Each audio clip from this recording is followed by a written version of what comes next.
Bonjour à tous, j'espère que vous allez bien pendant cette période de confinement et de Ramadan.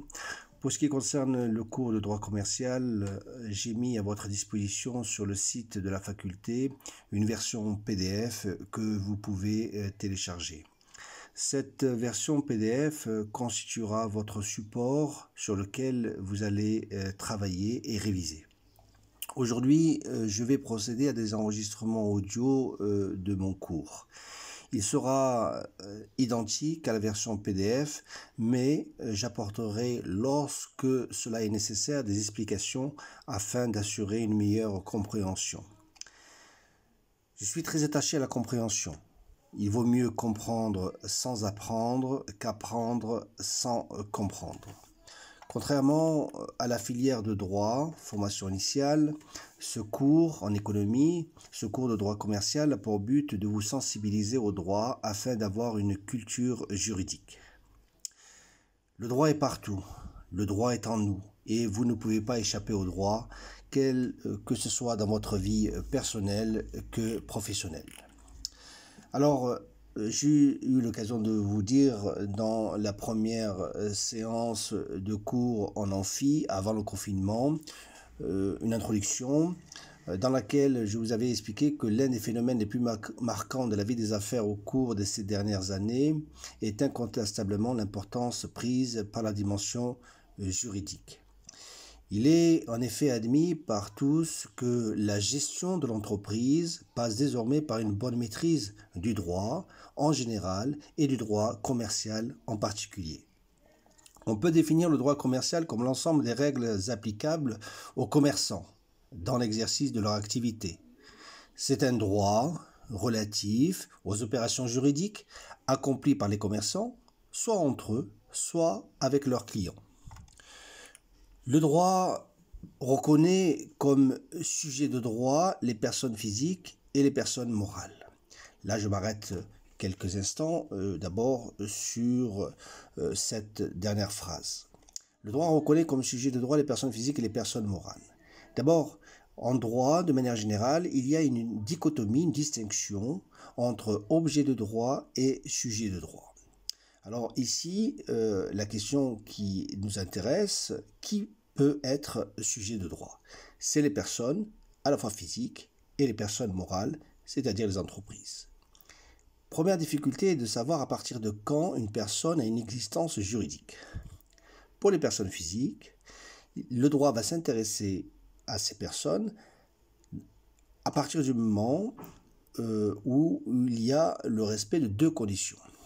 À partir de la naissance, mais la naissance n'est pas un élément suffisant. Il faut que l'enfant naisse vivant et viable pour acquérir la personnalité juridique. Donc double condition, naissance, et il faut qu'il soit vivant et viable. En ce qui concerne les personnes morales, ici nous avons une difficulté. La personne morale acquiert la personnalité juridique à partir, et là c'est très important, à partir uniquement de l'immatriculation au registre de commerce. À partir de là, elle aura, comme les personnes physiques, des droits et des obligations. Alors, parmi ces personnes, certaines se voient reconnaître la qualité de commerçant, à qui le droit commercial s'applique. L'activité commerciale, nous savons, s'exerce le plus souvent en entreprise. Progressivement, les artisans, les agriculteurs et, dans une moindre mesure, les membres des professions libérales ont été destinataires de ce droit commercial, embrassant, au-delà des seuls commerçants, toutes les entreprises. Première difficulté en droit, c'est que nulle part dans le droit, il n'y a de définition juridique de l'entreprise. Nulle part dans le droit, on ne trouve un statut juridique de l'entreprise. L'entreprise n'est pas une notion juridique. C'est donc à partir de la réalité socio-économique de l'entreprise dont il convient de dégager les caractéristiques fondamentales dans la mesure où l'entreprise ne peut pas vivre sans le droit. Il lui faut une structure juridique et des règles de fonctionnement Et la simple observation des entreprises montre que l'entreprise présente un certain nombre de caractéristiques. C'est une activité économique, un ensemble de moyens affectés à l'activité, un centre de décision et de pouvoir, une organisation complexe, une communauté humaine organisée, un centre d'intérêt et enfin un objet d'organisation juridique. Face à cette réalité socio-économique, le droit a un aspect organisationnel extrêmement important. Le particularisme des règles qui gouvernent le droit commercial s'explique par la spécificité de son objet, c'est-à-dire le commerce. L'activité commerciale s'épanouit dans un cadre particulier, donc le commerce, et d'un point de vue économique, le commerce c'est l'échange, la spéculation, la recherche du gain et la quête de la richesse. Mais d'un point de vue juridique, l'une des spécificités du droit commercial est que c'est un droit des échanges. Le droit commercial est un droit pragmatique, c'est-à-dire qui concerne la vie courante. Mais c'est aussi un droit de l'entreprise entièrement tourné vers l'esprit d'entreprendre. Je m'arrête quelques instants sur l'esprit d'entreprendre et j'ai eu l'occasion de vous l'expliquer dans ma première séance en amphi. D'abord, la liberté d'entreprendre. La liberté d'entreprendre est garantie par l'article 35 de la Constitution marocaine de 2011. Cette liberté d'entreprendre permet à toute personne d'exercer n'importe quel négoce qu'il jugera bon, à la condition que ce métier ou ce négoce soit licite.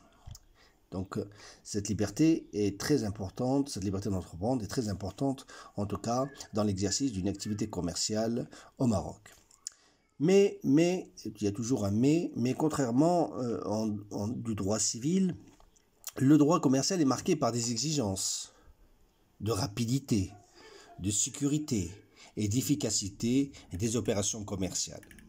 Ce particularisme fait du droit commercial un droit plus souple et moins formaliste.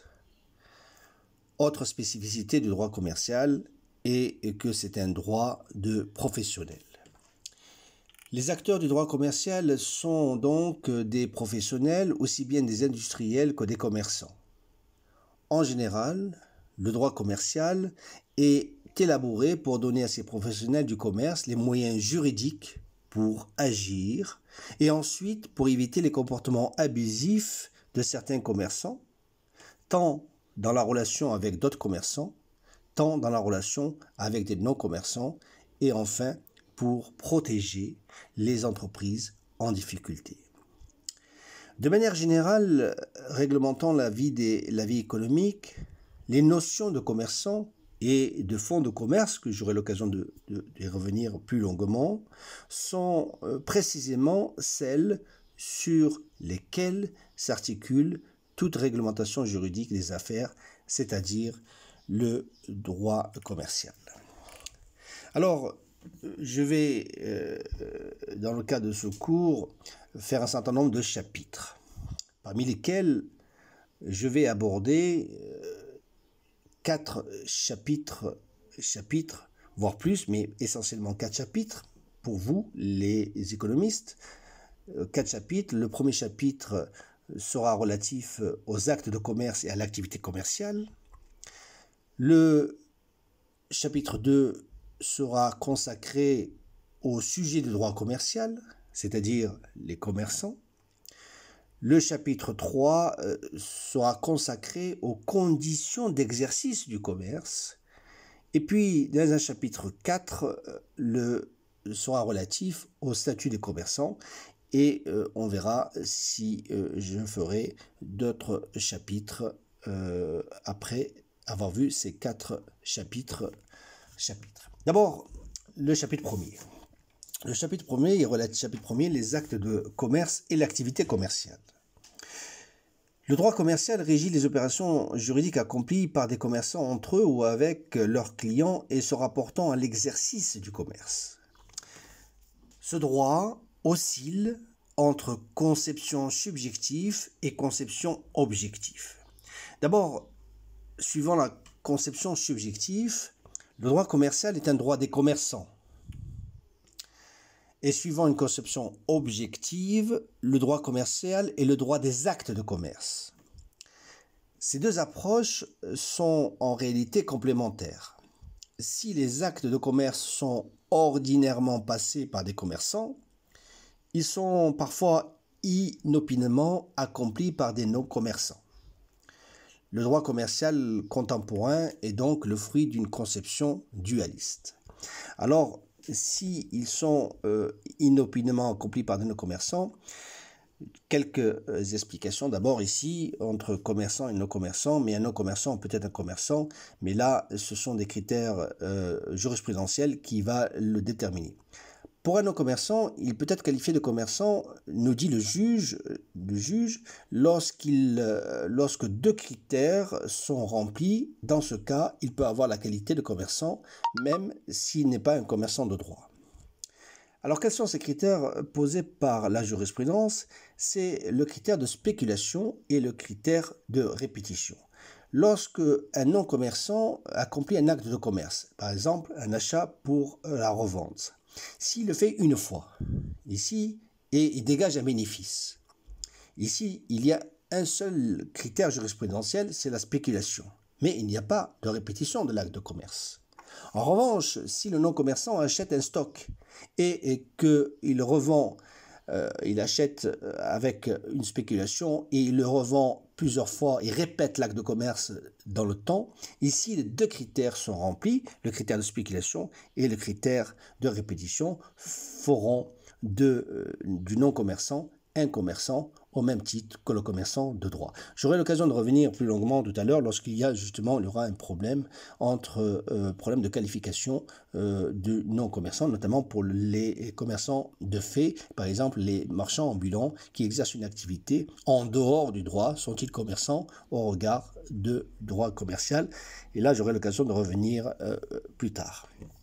D'abord, voyons dans une section 1 la définition d'abord des actes de commerce. Dans le Code de commerce marocain, les actes de commerce occupent une place centrale dans les articles 6 et suivants.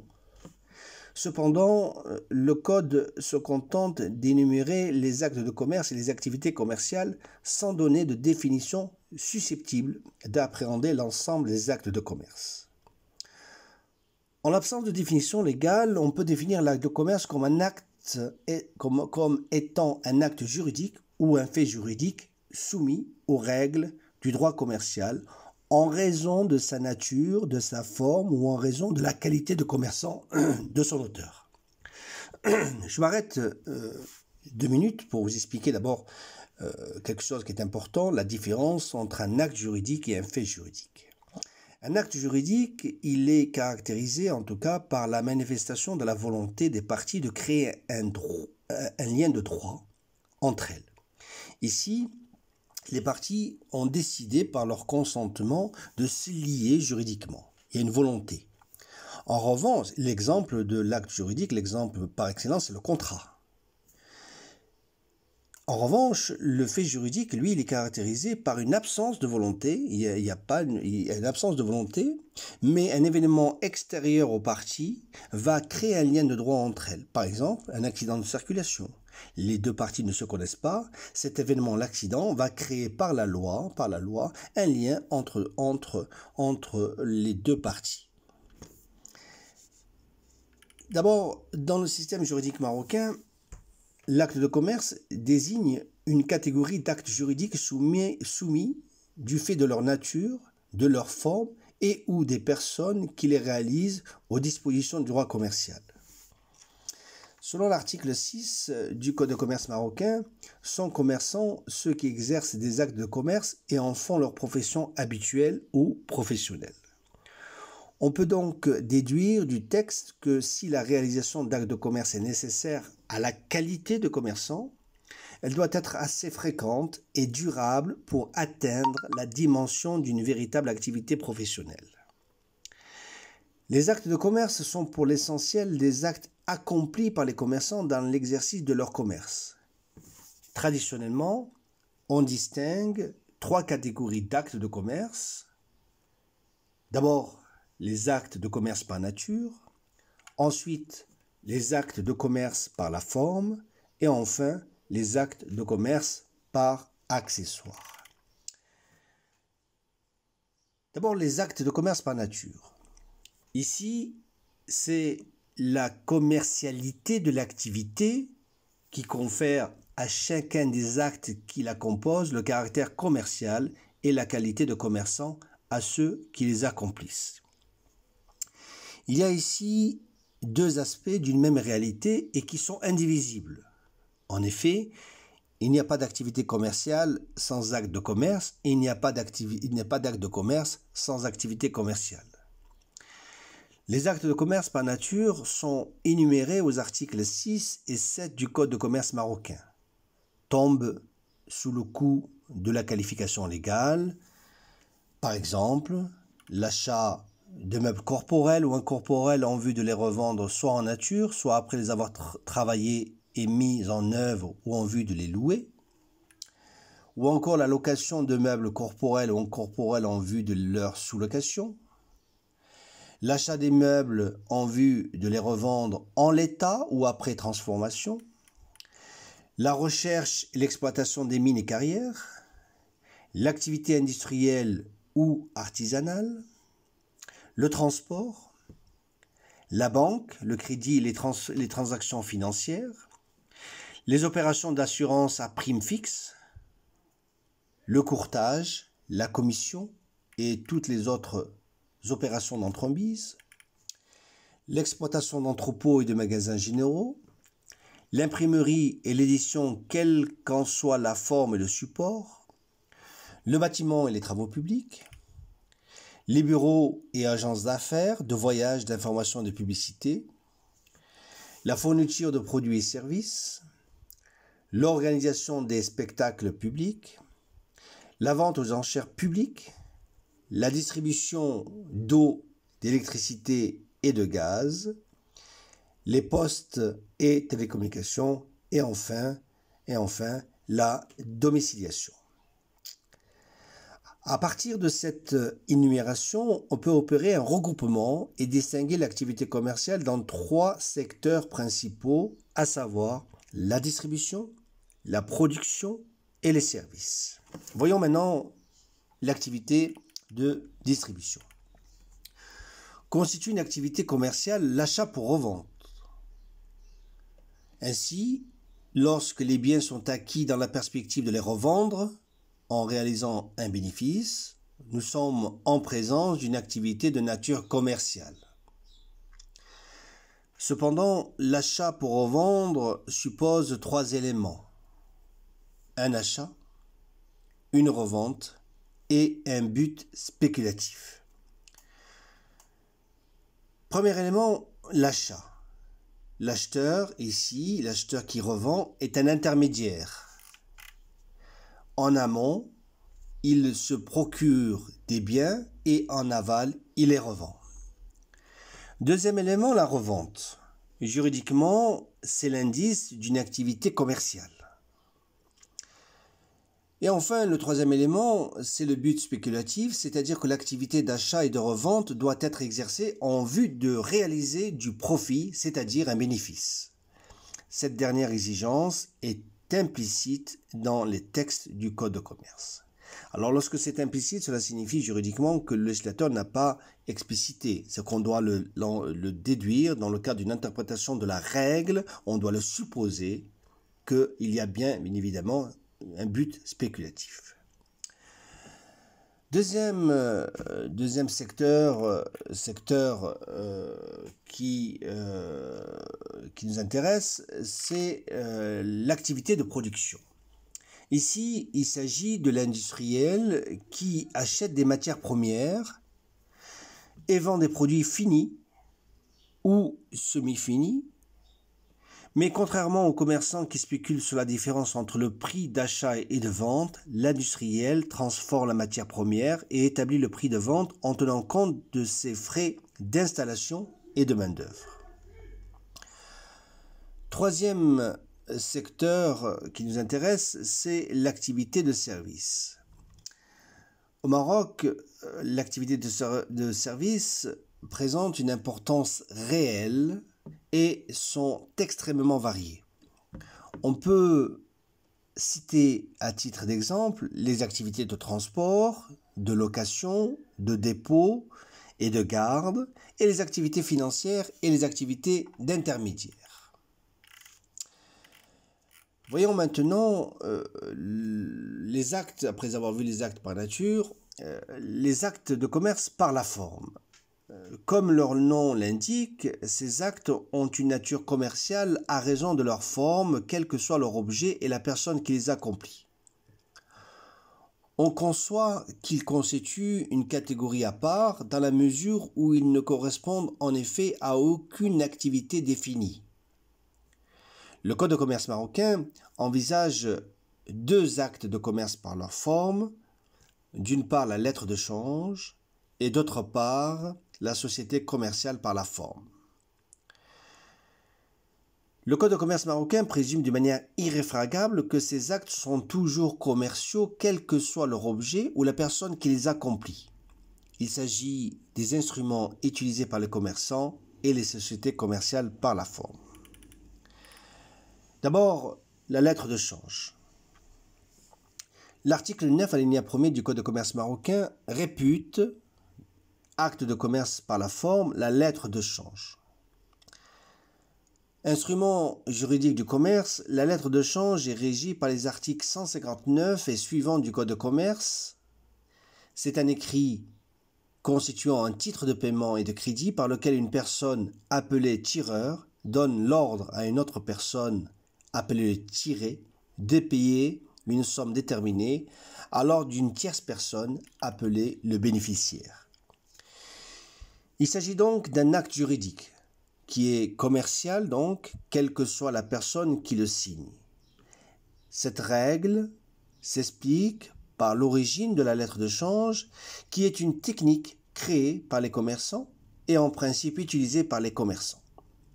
Ainsi, en signant une lettre de change, un non-commerçant entre dans une opération commerciale et se soumet donc au droit commercial.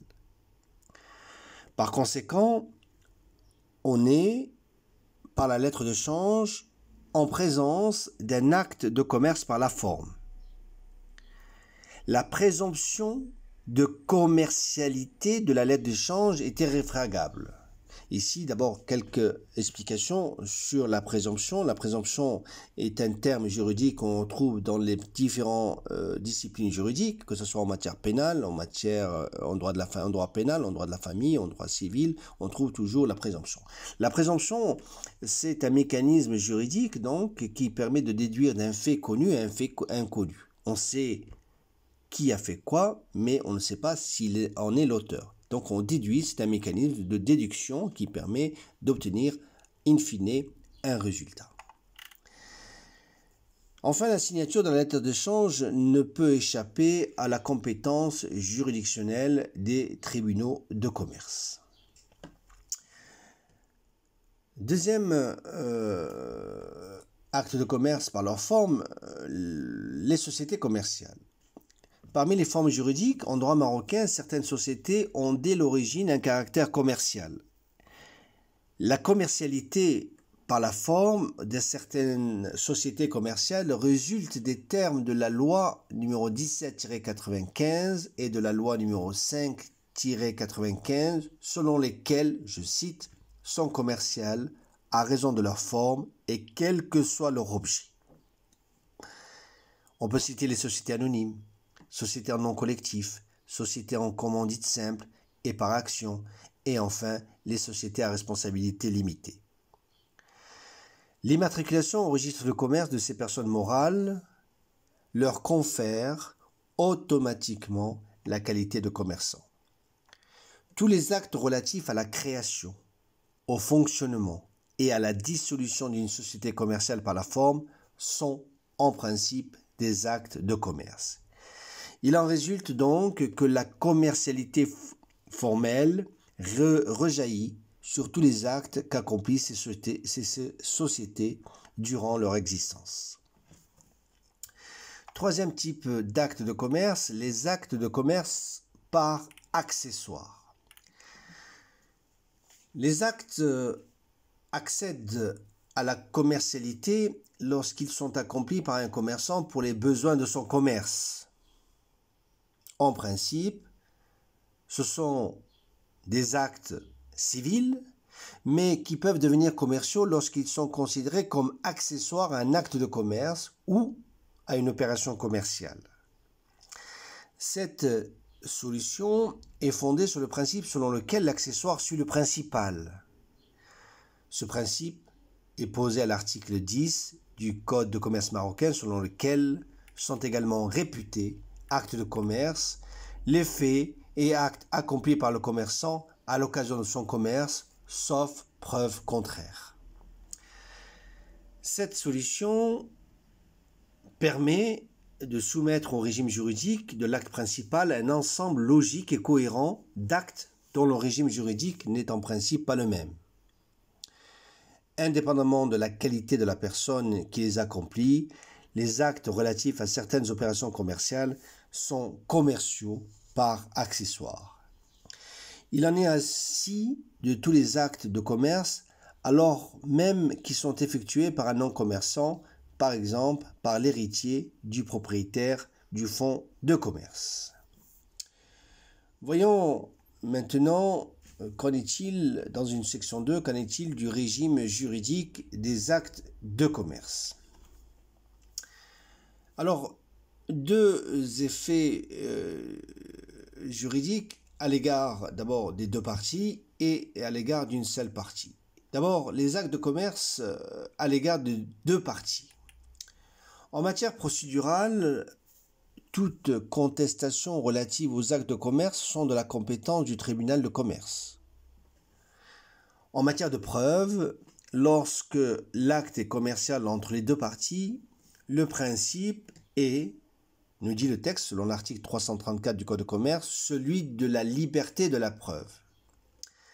Ce principe emporte trois conséquences. L'acte de commerce peut être prouvé par tout moyen. L'acte de commerce ne doit pas être obligatoirement écrit ni être réalisé en double exemplaire. Et enfin, la date de l'acte de commerce peut être prouvée par tout moyen. En matière d'exécution des actes de commerce, certaines particularités peuvent être notées. Premièrement, en cas de mise en demeure, celui-ci peut se faire par tout moyen. Dans la pratique, les commerçants la réalisent par lettre recommandée avec accusé de réception. Deuxième particularité concerne la solidarité. En droit civil, selon l'article 156 du Daïr des obligations et contrats, la solidarité ne se présume pas et elle doit être expressément stipulée dans le contrat au résultat de la loi. En revanche, en matière commerciale, l'article 335 du Code de commerce dispose que la solidarité se présume. En matière de contentieux des actes de commerce, il y a donc des règles spécifiques et relèvent, comme nous l'avons dit à plusieurs reprises, relèvent de la compétence exclusive du tribunal de commerce. En matière de prescription, qui est un mode d'extinction des obligations qui prive le créancier d'agir contre le débiteur, et le délai en matière commerciale est selon l'article 5 du Code de commerce de 5 ans. Alors d'abord, je m'arrête quelques instants sur le mot prescription. C'est un mot juridique. J'attire votre attention aussi sur le fait que même si le droit n'est pas votre formation initiale, vous avez une obligation morale d'avoir quelques connaissances juridiques lorsque vous allez exercer votre activité professionnelle. Bien. Autre chose, vous devez, encore une fois, enrichir votre vocabulaire, que ce soit votre vocabulaire économique ou votre vocabulaire juridique, vous devez enrichir votre vocabulaire par des termes techniques, des termes juridiques ou économiques. C'est ça le professionnalisme. Donc, il y a une nécessité d'enrichir en tout cas votre vocabulaire. Parfois, il est plus utile, plus agréable d'avoir un seul mot que plusieurs phrases. Un seul mot technique, ici c'est le droit donc juridique, suffit à comprendre le raisonnement. Alors ce délai, donc je reviens sur la prescription, donc ce délai de 5 ans, contrairement en matière civile où le délai de prescription est selon l'article 387 du décret des obligations de contrat de 10 ans, est imposé par les nécessités pratiques, c'est-à-dire le rythme de la vie des affaires. Alors qu'en est-il à l'égard d'une seule partie, ce qu'on appelle juridiquement les actes mixtes, c'est-à-dire à l'égard d'un commerçant et d'un non-commerçant. L'acte mixte donc est un acte conclu entre un commerçant et un non-commerçant. Ces actes présentent une double nature et est en principe soumis donc à un régime dualiste. Chacune des parties se voit appliquer les règles imposées par la nature, soit civile ou commerciale, que revêt l'acte à son égard. Par exemple, un agriculteur, donc non-commerçant, vend des légumes à un négociant qui les achète dans l'intention de les revendre. Sur la compétence juridictionnelle, le commerçant, en cas de litige, lorsqu'il y a un problème, lorsqu'il y a un contentieux, donc il faudra saisir le juge. Sur la compétence juridictionnelle, le commerçant ne pourra assigner la personne non commerçante que devant le tribunal de première instance, et en revanche le commerçant qui assigne en justice le commerçant aura le choix entre le tribunal de première instance et le tribunal de commerce. Enfin, sur cette nature mixte des actes de commerce, la preuve du contrat, le non-commerçant devra prouver l'acte par écrit, alors que le commerçant pourra le prouver par tout moyen. Voilà ce qu'il en est pour cette première séance d'audio. J'aurai l'occasion de vous retrouver pour une deuxième séance d'audio prochainement.